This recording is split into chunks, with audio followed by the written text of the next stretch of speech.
Raidieraksts Drošinātājs. Hello, Valeriia. Hi. Disinformation is a plague of modern times, and we know in Latvia that quite well.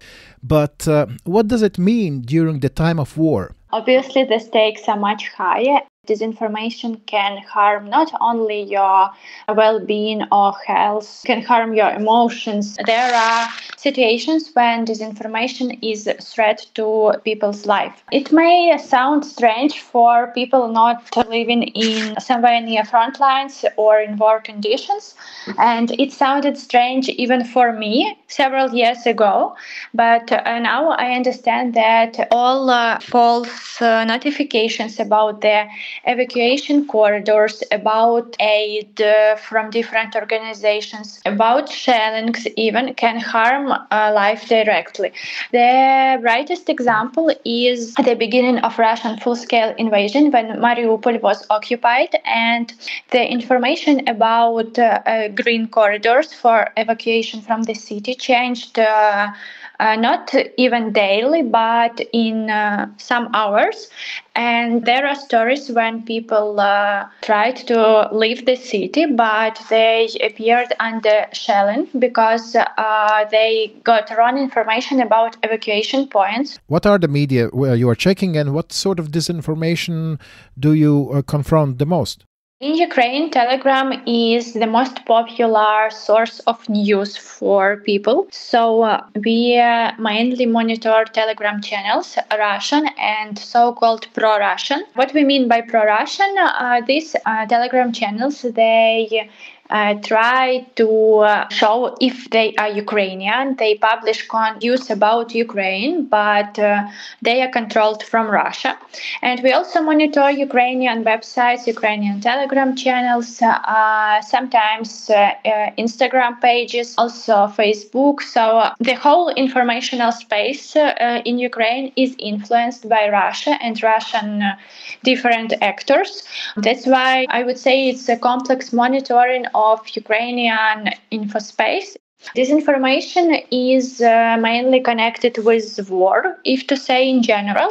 But I cannot say that there is one brightest topic, because Russians choose the most actual topics in their disinformation campaigns. And for example, when Ukraine had power outages because of Russian shellings on energy infrastructure, the most popular Russian claims concerned electricity. For example, that Ukraine is selling electricity abroad. And it may sound as just false claim, Ukraine is selling electricity, and someone from government is saying, no, we are not. But when people do not have electricity for 10, for 12 or 20 even hours per day, they start to believe such claims. And if they see that someone is posting that Ukraine is selling electricity while you are sitting at home without warm food, without water and other communications. If your flat or house, if everything in it is connected with electricity,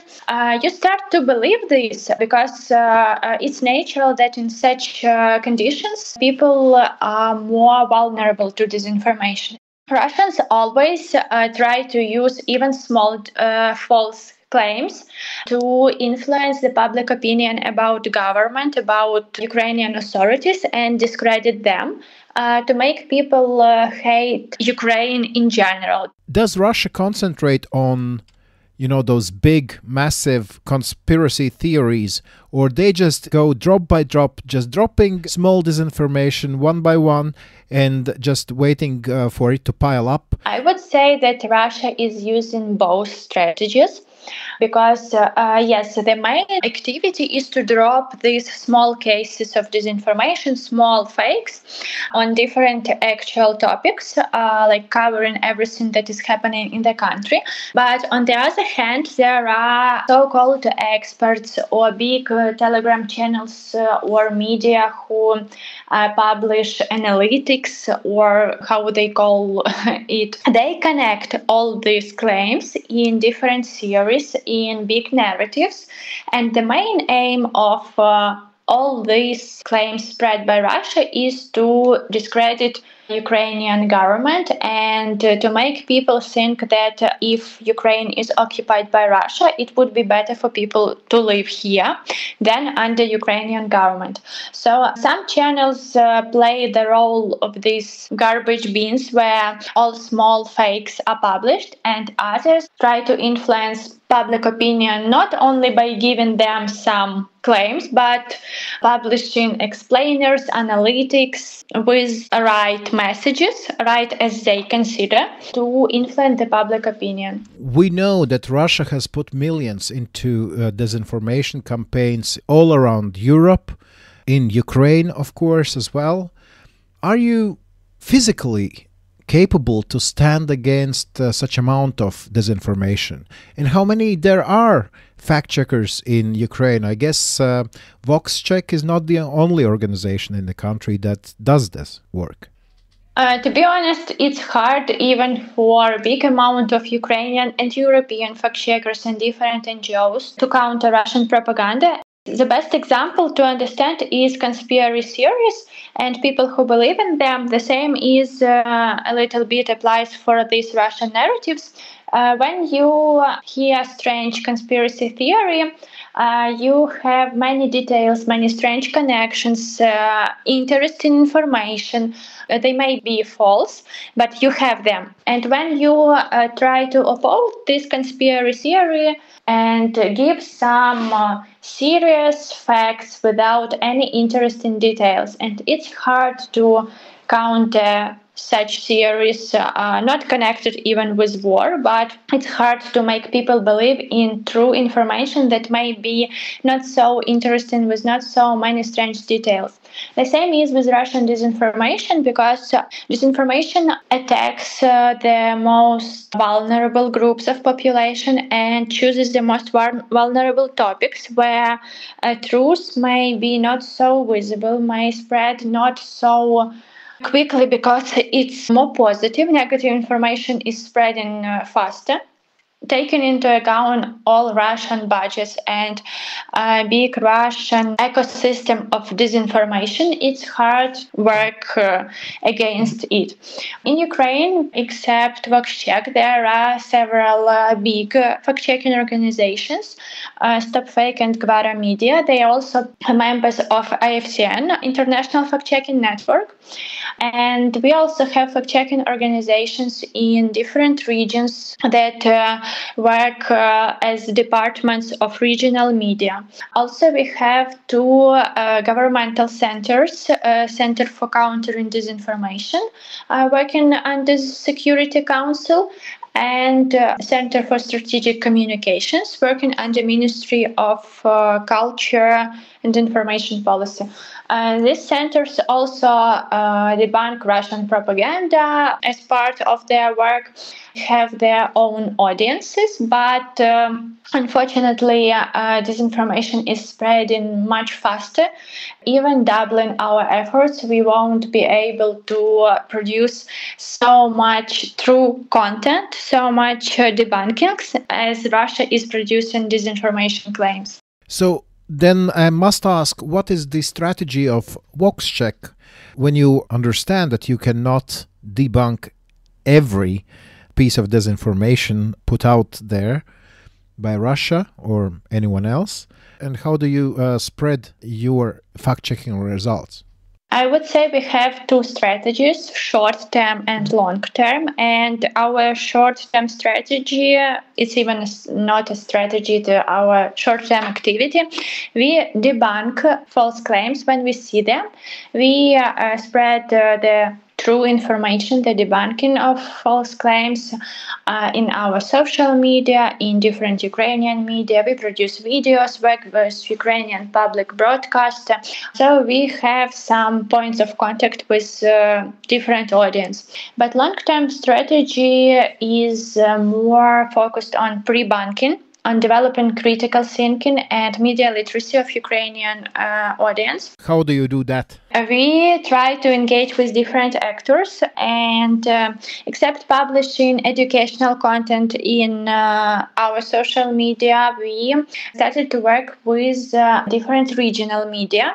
And the project with Google News Initiative, we organized trainings on fact-checking and a conference for representatives of regional media. We formed a network which includes media from all regions of Ukraine, and we understand that this regional media might have influence on audience that is not reading our social media, big national media, people that are interested only in life in their community and try to check news about weather or events near them. But if this media publish more explanations on Russian fakes, more main peculiarities of fakes, explain how to spot a fake, how disinformation works. If all these media reach their users, reach their readers, and teach them how to not be vulnerable to disinformation. Ukrainian population in general, from all these small communities, will be stronger to disinformation. So our role is more to train the trainers, train regional media to let them work with their audiences and not spread fakes themselves, but teach people, teach their readers how to find reliable sources, where to find true information in other media or governmental institutions, and how to spot fakes, not to believe in them. Right.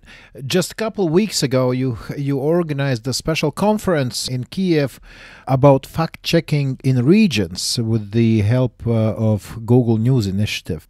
How do challenges in regions differ from those that are on national level when we talk about fact-checking and false information and disinformation? I think the biggest challenge for regional media now is funding, because there are a lot of regional media in different regions, in different cities and towns, and even villages or communities of these regions. There are many local media. Step by step, they are introducing this educational fact-checking content, but most of them, for example, depend on ads which they publish, and these ads may not be of the best quality. They also can include clickbait headlines and links to different websites. So here is a problem. These high standards and work on big goals of media literacy is not very appreciated by readers, ordinary readers who want to find information about some accidents. For local media, it's very hard to engage grants because there are not so many grants as local media are. It's hard for them also to make this content interesting for audience, because national media can use some big national cases to explain something. They cover almost everything that is happening in the country on a bigger scale, but regional media focus on their local events, and for them, as we teach them on our trainings and also mentioned this on the conference, that local media should save their local context, because easier to teach people and to explain something for them if they understand the case about which media is writing. For example, if you give national case that was not very interesting for local audience and local audience just missed it, people won't understand what you want from them. But if you give an example from your community life of this small town and explain on this example how disinformation works, how, for example, some false claims were spread in this community, then people are remembering everything quickly, and they learn new on the basis of information they know. If we talk about the regional challenges, I read the report on your webpage about that conference, and one quote stood out to me. Alexandra Novosel, a unit production manager at Sosplinek Kharkiv, said that often Russian disinformation isn't as frightening as local stupidity or mistakes. If you can comment on that, what do you think she meant by this? Not every disinformation case is coming from Russia, and sometimes attempts to gain more views, to gain more audience, Ukrainian Telegram channels or not very reputable media are trying to spread some information first without checking it. And these local mistakes, yes, are harder to tackle because if some strange news are coming from Russian Telegram channels, it's easier to explain people that it's fake, it's part of disinformation campaign, and Russia is using such tactics in this example. But if that comes from local media, it's harder to explain why they spread this. It's harder to explain readers why it is fake, because we, in general, say that we should trust Ukrainian, not Russian media. And when Ukrainian media or channels are spreading some fakes, it's a little bit harder to counter this for local audience. And now I come to a question that is guiding our conversation maybe to local politics. There are people who are talking about media in Ukraine being under pressure from different sides, including President's office. When you do your fact-checking, do you also put attention to those big media, the national media, and are you free to do so? Do you face consequences if you do so? We never had such situations, and we are free to fact-check anything. But here is the thing that we understand the so-called red line between freedom of speech and national security. And many foreign experts, foreign organizations mentioned that, for example, even closing Russian channels, it's violating freedom of speech. Maybe in peaceful conditions, it could be viewed like that, but when you have direct Russian threat, physical threat from Russian army, Russian missiles, it's a question of national security whether you let people watch Russian news. And the same is with fact-checking.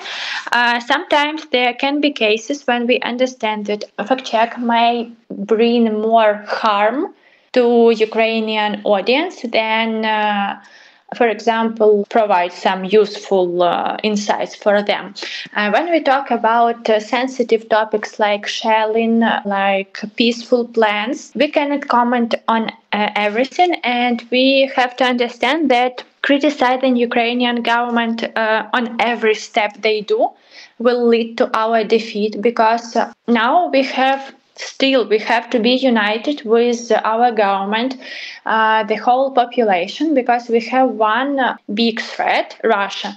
And when we talk about some corruption cases, about different scandals in governmental institutions, if there is a claim to fact-check, we can do this. But in general, mostly these claims are not fact-checkable because they are just scandals or some rumors from the political life. But if we have what to fact-check, we can do this. And we never had some like conflicts, public or private, with governmental institutions. But as I mentioned, we have to control our red lines because, for example, sometimes commenting on shelling can influence the whole image, perception of the results of the shelling, and we may harm by spreading this information. If we comment more on actions of Ukrainian authority, we can also make mistakes, so we avoid some critical comments from our side because, first of all, it's not part of fact-checking, and secondly, we don't know the whole context. The principle of fact-checking is working with open sources. In most cases, when it concerns some political statements, points concerning the political life of Ukraine, we don't have the full picture to be able to comment independently and to give some our insights, some our thoughts, as we are not part of this process. It's better to avoid commenting situations when you are not 100% sure in information you will say. Your colleague Maxim Skubenko, executive director of Vox Ukraine and junior sergeant of the army, said that fact-checking is a bit like philosophy, as there are no clear-cut answers. You can check numbers and find the original statement, verify if the speaker's words were twisted. But if you think more broadly, how do you verify a claim about total corruption in Ukraine, let's say? Or can you criticize the government during the war? And if so, where is the line that separates state interests in a warring country?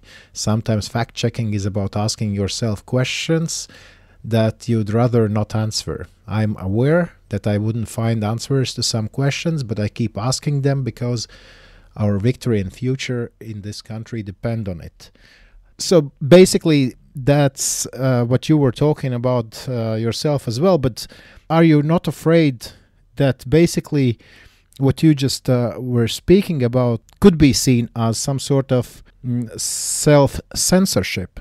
I think it is self-censorship, but in so-called good understanding of censorship, because as Maxim mentioned from this quote you just read, we have to decide on which warring side we are, and we have to live in this country after the war ends. So we need to understand that checking some statements is not appropriate, that criticizing government is not appropriate in some cases, because there are cases criticizing government is necessary when the public discussion is very hot and you cannot miss this case. You have to comment on everything that is possible. But sometimes there are cases when it's not okay to publish this information, to comment on it, to make it more public for broader audience, because it may bring more harm. We have enough cases to comment that are not so dangerous for national security. That's why we need to ask ourselves what consequences will have the publication of each article we are producing. Will it bring more use or more harm for Ukrainian audience? Because if we do not do this self-censorship, we may cross the lines and then reuniting Ukrainian audience, Ukrainian population, and returning trust in Ukrainian state would be harder. Let me tell you a story from my own experience from just a few days ago. I tweeted about the investigative report by a team of Ukrainian investigative journalists from NGL Media about the horrible quality of food rations sent to Ukrainian army units. I tweeted about that, and one of my followers just seconds later tweeted back at me asking, is publishing that kind of information that puts a bad light on some parts of Ukrainian army or government is not something like a Kremlin propaganda? And that's a very good question, basically. How much can you talk about negative sides, and how much do you need to talk about those for them to be changed and for country to become better? And see, this is here in Latvia.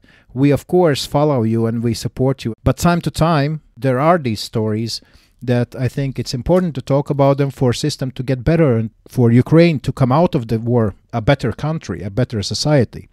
Even if in Latvia we have these discussions, I imagine in Ukraine that's 100 times hotter topic, and how to talk about those problematic aspects of governing country during the wartime.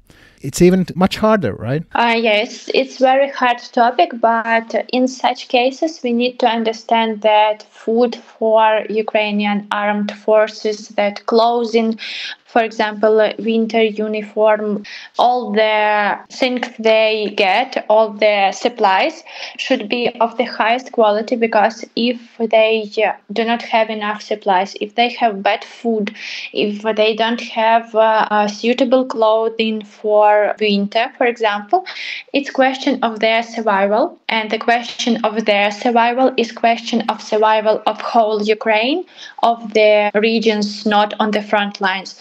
So here we understand that the life of every soldier is having the highest price, is our top priority. Uncovering such cases will bring more positive consequences, because if we talk about bad food, it will become better, because after this scandal, checking of food quality will become better. That's why it will directly influence the life of soldiers and make their basic needs closed on better level. The same, I would say, communication problem, communication so-called dilemma we had. Maybe you also heard about scandal with Ukrainian family who supplied armed forces with uniform. It was several months ago. They both, father and son, they both are under investigation, and it was a major corruption scandal about the prices of tenders on this clothing. But here the main point in communication was that despite the fact that some officials or some high-level people in different institutions who are not on the front lines, who just decide something on contract tenders, who sit somewhere in Kyiv or even in other cities closer to the west, to the peaceful west, these people are not part of Ukrainian armed forces who directly protect us.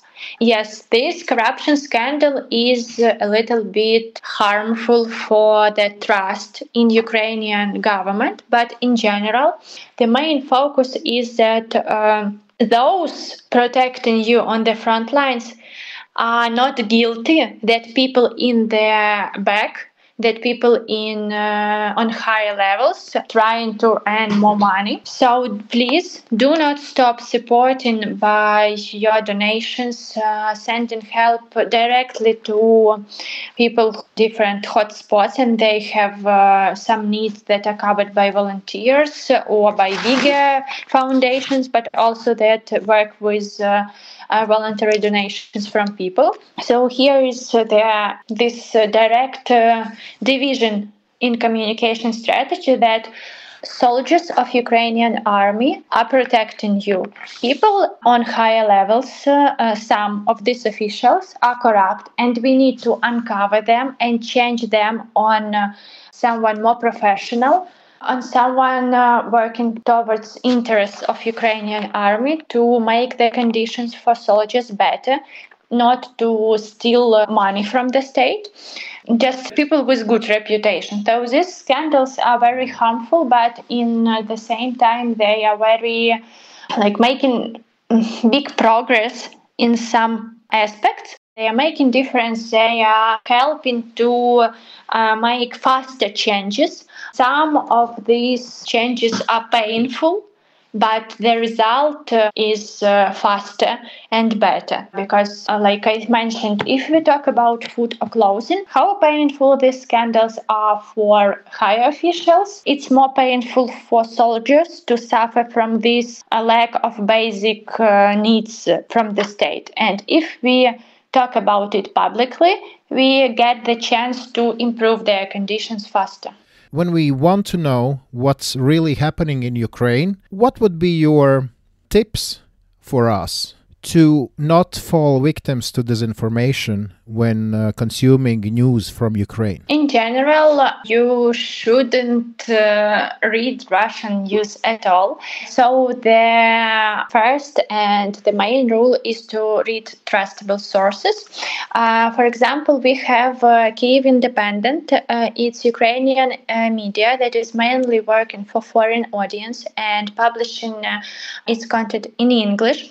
So the main news can be found there. Their website is updating regularly. They also have social media where all the hottest topics will be discussed. Also, you can follow European trustable sources, follow the statements of Ukrainian officials, also presented in these sources with higher standards. In 90% of cases, these reports on events in Ukraine will be true, will show everything as it is without manipulations and so on.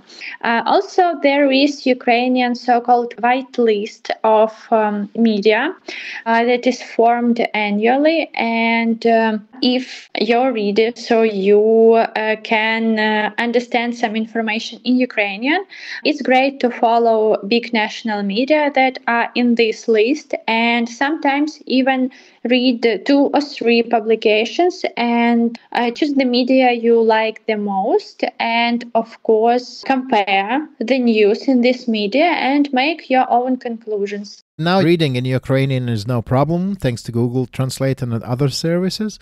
So where we can find the list? You can just Google white list media Ukraine and you will have a link to a list of media from Institute of Mass Information. They form this list annually, and just check. Some of these websites have English versions, but they are not updated so regularly. So I would recommend make the main focus on Kyiv Independent. And also Radio Liberty, Ukrainian division, they also publish regularly and have good coverage on everything that is happening in Ukraine. During your time checking different disinformation, have you encountered Latvia's name popping up in some fake news? I can't remember any bright cases, and nothing so big comes to my mind that I think is positive, because in general we know that Latvia and your neighboring countries also support us a lot, and we understand that even if something comes from Latvia, this would be some strange media or journalists that are also working with Russia, but this will be never accepted as official position or as source of Latvian people, because we understand the level of support you give us. Unfortunately, I had not a chance to visit Latvia, but I hope that will happen in nearest future. But I was in Lithuania and Estonia, and to be honest, in Vilnius, I saw more Ukrainian flags than I can spot in my hometown in Ukraine. I talked with many people, and they are so supportive towards Ukraine that we will never consider some disinformation even coming from someone from Latvia as an offense to Ukraine, because their support is so huge. We understand that the Baltic states are not big countries comparing with different European countries, but as we see, you all do the most you can to support us, and it's really very valuable for us, because on the 3rd year of full-scale invasion, not everyone is talking about Ukraine, and it's obvious, but we understand that support is still high. It gives us also more strength to fight in different areas, to understand that someone is supporting you, that you are not alone in the whole world. You definitely are not. We're with you. But please do fact check even the information coming from Latvia. Better safe than sorry. The last thing I wanted to ask you, yes, you mentioned it's the 3rd year of war. Of course, generalizations are never 100% correct, but has Ukrainian public gotten smarter in recognizing fake information? How do you see it? I would say that in general, yes, because beginning of full-scale invasion, almost from every media, every channel, even people in their conversation were mentioning fakes, like fakes, fact-checking, and disinformation became very discussed among people. And sometimes I even see comments from real people or here when they discuss some news, they ask, isn't it Russian fake? So they are aware that our informational space is filled with fakes, with Russian disinformation, that Russia is trying to influence it. But we have a lot of work to do because Russian manipulations and tactics are changing.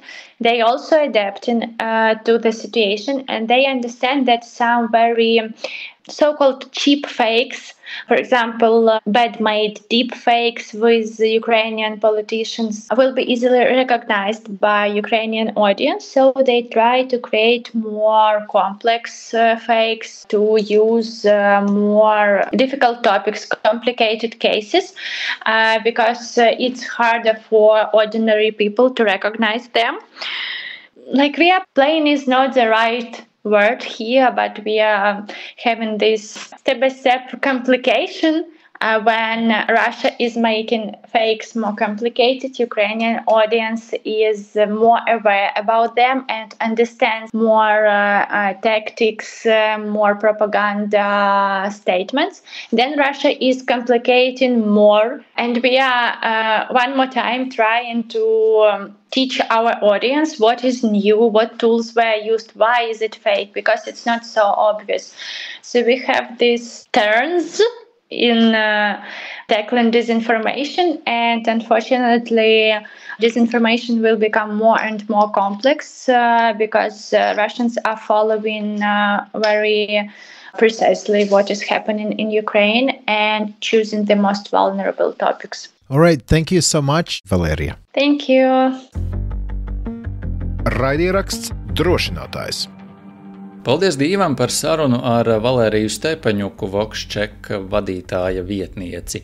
Ļoti interesants temats, par dezinformāciju daudz runājam. Tostarp arī ziņās sanāk par to stāstīt. Mēs, man liekas, Baltijā, Polijā un citviet šeit reģionā kopumā labi saprotam, kas ir Krievijas dezinformācija, un te mums pat ir ko mācīt arī rietumu partneriem, bet tajā pašā laikā jau jāatzīst, ka nav tā, ka arī mūsu sabiedrība, diemžēl, būtu pilnībā imūna pret viltus ziņām. Un ja tur tāda kvalitatīvi nostrādāta dezinformācija plūs, tad nevienmēr var veikli to atkost, un pat profesionāļiem nevienmēr tas uzreiz acīgi izdodas. Tas ir skaidrs. Interesanti arī redz, ko Valērija stāstīja par to, ka Ukrainas sabiedrība tomēr arī, tā teikt, aug līdzi un kļūst izglītotāka, droši vien tāpat arī kā mēs šeit Latvijā, bet, mani visvairāk tā aizķēra un lika pārdomāt mūsu tā sarunas daļa, kad mēs runājām par šīm sarkanajām līnijām un šīm dilemmām. Arī tas jau, kā es teicu, arī intervijā, un tā ir bijis nereiz vien, kad tu domā vai kaut ko teikt, vai, piemēram, tur retvītot vai kaut ko arī drošinātājā runāt par tām ziņām, kas nav īpaši iepriecinošas saistībā ar korupciju Ukrainā un tam līdzīgi un tā joprojām. Pastāv viedoklis, ka arī viens no mūsu klausītājiem rakstīja, ka, runājot par to, ka Ukrainā ir korupcija, mēs pūšam Maskavas stabulē, jo šādām runām izplatoties samazinās rietumu partneru vēlme atbalstīt Ukrainu ar dažādu palīdzību. Otrs pieejams, kā pieiet šai korupcijas tēmai, ir tāds, ka, ja valstī runā par korupciju, tas nozīmē, ka tā netiek paslaucīta zem paklāja, par to tiek runāts, kaut kas tiek, cerams, tiek darīts lietas labā. Protams, ka cik daudz tiek darīts un cik daudz mēs uzzinām, tas ir cits jautājums, bet, redz, šo te sarkano līniju atrašana un pašcenzūra, tas, protams, ka nav tas vienkāršākā lieta, bet acīm redzot droši vien, ka tas ir kaut kas tāds, kas ir jādara. Savukārt mums, sekojot līdz tam, ko mēs dzirdam no Ukrainas, ir jāņem vērā arī šis faktors. Jā, man liekas, te jau arī uz otru pusi, tā teikt, tas viss aiziet. Tu minēji, ka pūšana Kremļa stabulē, ja mēs publicējam vai runājam par kaut ko, kas Ukrainā nav kārtībā, tad jau varētu droši vien arī domāt, ka, redzi, pret Krieviju ieviestas ir sankcijas, vai ne?